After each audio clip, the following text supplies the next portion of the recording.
Now look at verse 22. And Aaron said, let not the anger of my Lord wax hot. What do you mean? Because Moses had been in the presence of God and God was angry. And he taught holy anger. The man that teaches you that the Holy Ghost is only joy and fire, he doesn't know a thing about the Holy Ghost. You'll get angry someday. I get angry. I'm angry now. How much longer do you think God's going to put up with the sin of America? I'll tell you some statistics in a few days, not just about vice. I'll tell you things that we have that no nation in history has ever had. For instance, just one. I checked so I wouldn't make a mistake. You've got some parts of the world like where Jackie says, I go into China and Brother Ravenhill, there isn't one Bible in a whole town.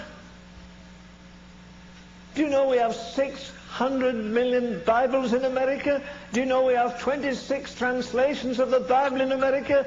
Do you know in America and Canada between them we have 450 Bible schools and 250 seminaries?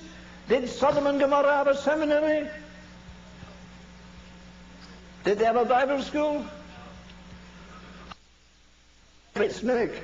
America fought World War I in the backyard of Europe. She fought World War II in the backyard of Europe. She fought the Middle East war in the Middle East. She hasn't suffered a thing.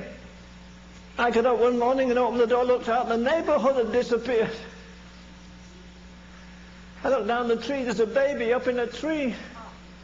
There's a man's leg sticking out of the debris. There's a chair leg sticking out there. Why? Because the Germans raided us in the night. America hasn't suffered that much.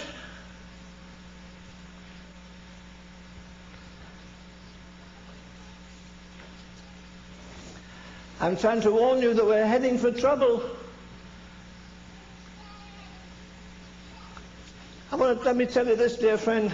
With all the churches and everything we have, God, G-O-D, is N-O-T, not on trial in this critical hour in history. God is not on trial, His church is on trial.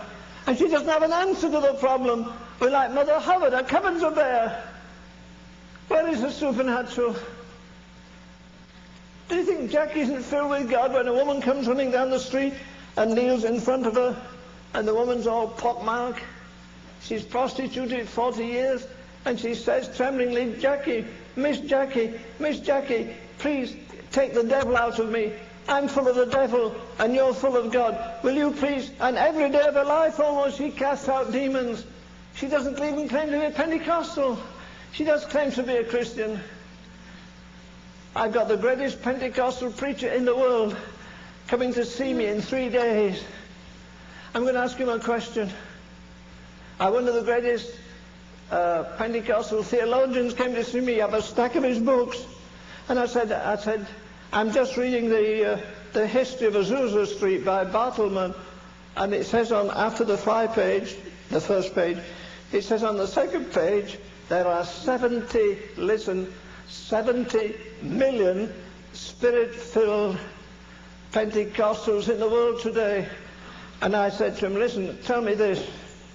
Is this record true? Are there 70 million Spirit-filled Pentecostals? Oh no, Mr. Ravenhill. Bartleman wrote that 5 years ago. I said, well, what's the story now?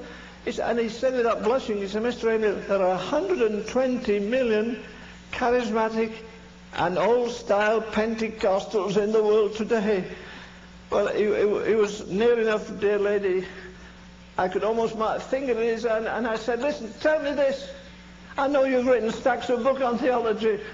I know there are 120 Pentecostal churches in Dallas and nobody knows they're there. You admit, he said, no, there are not 70 million Pentecostals. I said, is a Pentecostal a man that's full of the Holy Ghost and speaks in tongues? Yes. He said, there are 120 million of them in the world. I almost knocked his head over, but I said, well, brother, tell me this, were there 120 million in the upper room? Oh, no. I said, well, what's the difference between their baptism of the Holy Ghost and yours? Don't tell me it's tongues. Every devout Mormon in Salt Lake City speaks in tongues. It's part of their religion. Spiritists speak in tongues. Who cares a hill of beans if you speak in tongues, if you're bad-tempered, if you're jealous, if you get the last ounce of money out of somebody, the last ounce of work out of somebody? Come on! We're 1,000,000 miles removed from apostolic Christianity.